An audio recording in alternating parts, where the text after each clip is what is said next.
لەگەڵەوەی تا ئێستاش کوردستان دەوڵەت نییە، زیادەڕۆیی نییە ئەگەر بڵێن زمانی کوردی دەوڵەتیشمان نییە. تا ئێستا زمانی کوردیش بە شێوەی با بڵێن ستاندارد هێشتا بوونی نییە لێرە و لەوێ کەم و کوڕی زۆری تایە، بەڵام زمانی کوردی بەراورد بە زمانەکانی دراوسێمان وەکو تورکی و فارسی یەکێکە لە زمانە هەرە پاکەکان. لێرە و لەوێش جار بەجار ڕەنگە کێشەیەک سەر هەڵ بدا. من ناوی نانێم کێشە، بەڵام دەشگوترێت کێشە وەکەوەی ئەمڕۆ کە هەندێک مامۆستا ڕخنیان هەبوو لەوەی کە لەو کتێبانەی کە وەزارەتی پەروەردە چاپی کردوون لەسەر بە دیاریکراویش لەسەر بە زوێنی درێژ. بۆ ئەوەی قسە لەسەر ئەم بابەتە بکەین و ڕەنگە پرسیاری تریش لە میوانەکەمان بکەین سەبارە بە تابلۆکانی ناوشار و شوێنە گشتیەکان. میوانەکەشمان زۆر بەڕێز کاک حەمەسایی حەسەن سەرۆکی ئەکادیمیای کوردی کە ڕاستەوخۆ لە ئەستۆدیۆی ژووری هەواڵ لە لامان میوانە. کاک حەمەسایی زۆر بەخێر بێن، گەلێک سوپاس بۆ بەشداریکردنتان لەگەڵمان. جەنابتان هەر سەرۆکی ئەکادیمیای کوردینی نووسەر و ڕۆشنبیر و ڕەخنەگر و مێژوو نووس و هەروەها شارەزایەکی زۆر باشی زمانی کوردیشن. من بە یەک پرسیاری گشتی لەگەڵ جەنابتا دەست پێ بکەم ئەگەرچی تۆ بۆ پەیامنیاری ئێمە ئەمڕۆ قسەشت کردبوو، بەڵام با بە گشتی ینی ئەم پرسیارە بۆی بیکەینە کردنەوەی دەواازەی پرسیارەکانمان تا چەند لایەنی پەیوەندیدار، کە دەڵێم لایەنی پەیوەندیدار بەتەنها مەبەستم لایەنی حکومی نیە، ئەوەی پەیوەندیدار بێ بە زمان و نووسینەوە هەماهەنگیان لەگەڵ ئەکادیمیای کوردی هەیە. ئەوەی کە هەر لایەنێک لایەنە ڕسمیەکان بە تایبەتی تەنانەت لایەنی ناڕسمیش ئەگەر پێویستیان بە کۆمەکی ئاکادیمیا بە ئێمە بەخۆشیەوە بەدەمیانەوە چوین لەگەڵ ئەو هەموو ئەو دەستگایانەی کە لە ئەو وەزارەتەکانی حکوومەتی هەرێم لە هەر لایەنەوە داوای کۆمەکرا بێ ئێمە بەخۆشیەوە کۆمەکمان پێشکەش کردوون و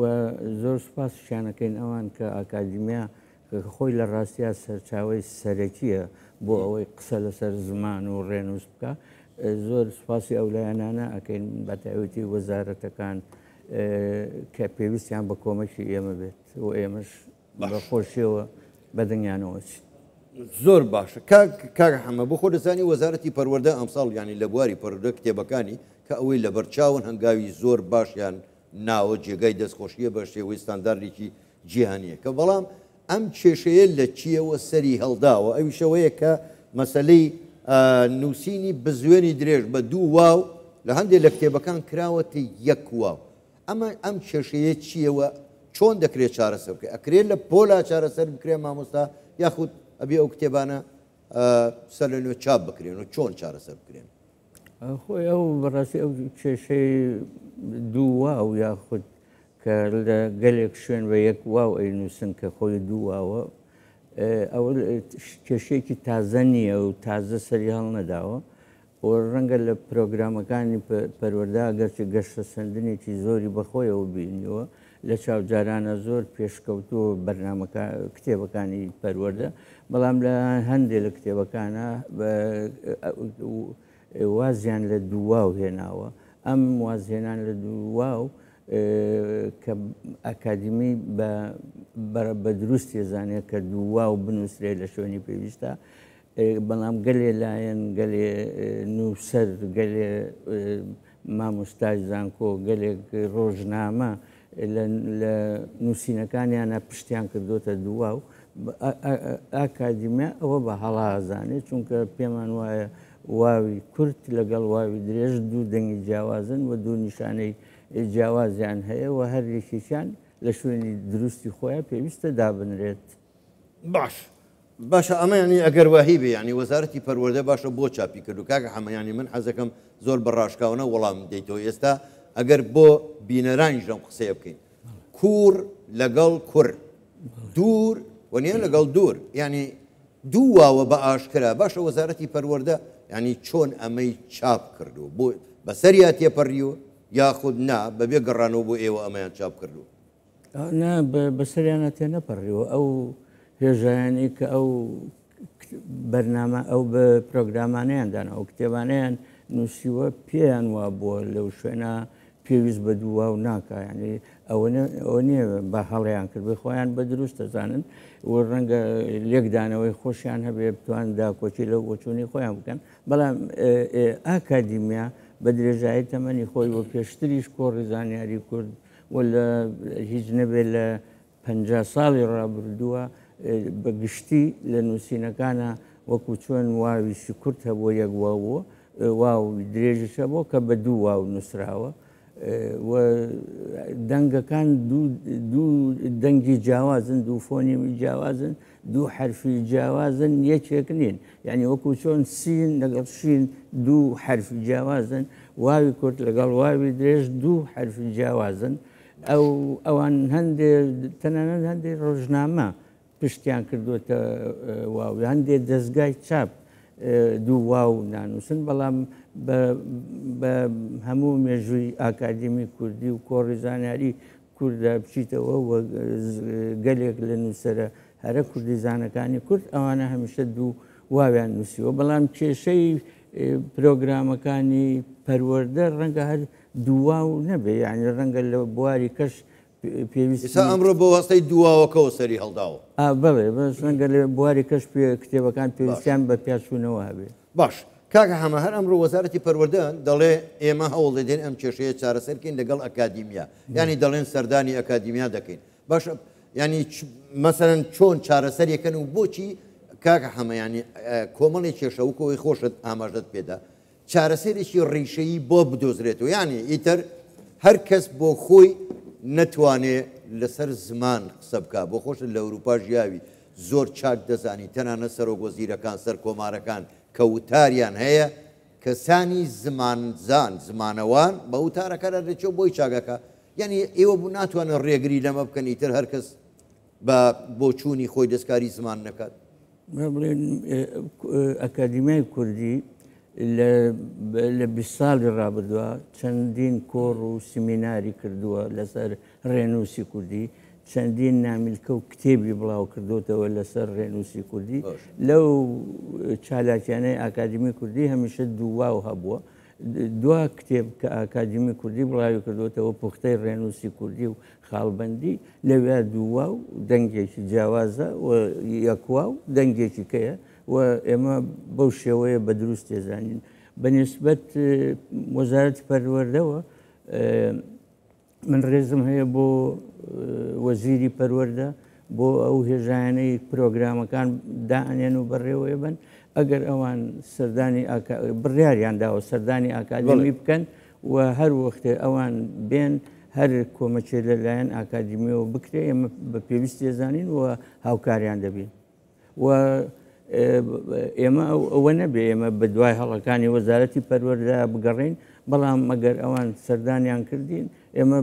بە دووقۆڵی پرۆگرامەکان لای ئەوان و ئاکادمی ئێمە هاوکاریان نەبین و ئیشیاو بەشەکەین باش کاک هەمە با ئێمە قسەکانمان هەر لەسەر وەزارەتی پەروەردە نەبیانی من پێم باشە جەنابەت لەسەر تەواوی وەزارەتەکانی کەش ینی ئەوانی کەش خۆ دەبێ پابەندی ڕێنووسی ئەکادیمیا بن بە هیوادارم کە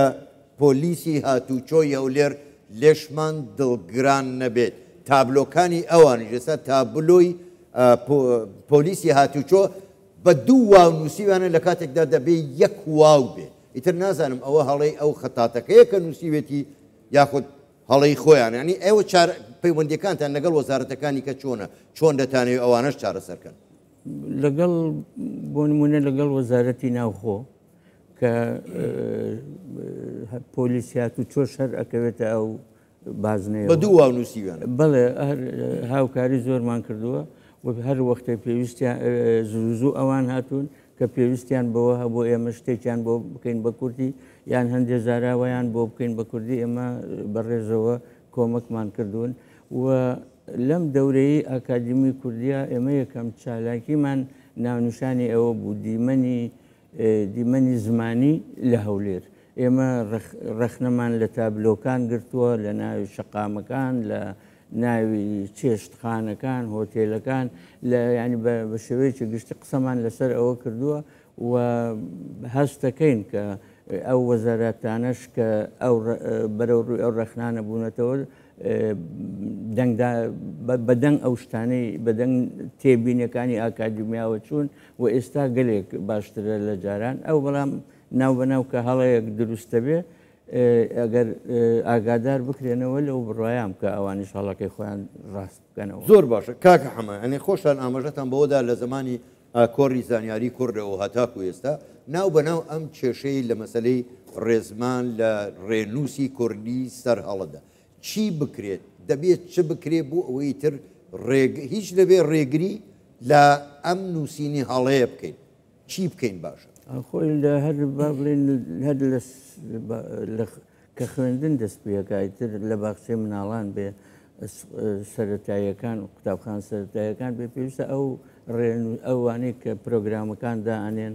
ئەو ڕێنووسەی ئاکادمی بڵاوی کردوتەوە ئەو بە درێژایی تەمەنی ئەو کۆڕ و کۆنفرانسی کردووە ئەو بڕیارانە کە دراوە بنجاری وای کۆنفرانس کراوە 5 مامۆستای زانای بواری زمان بەشداریان تێکردو و لەوێ قەراریشیان داوە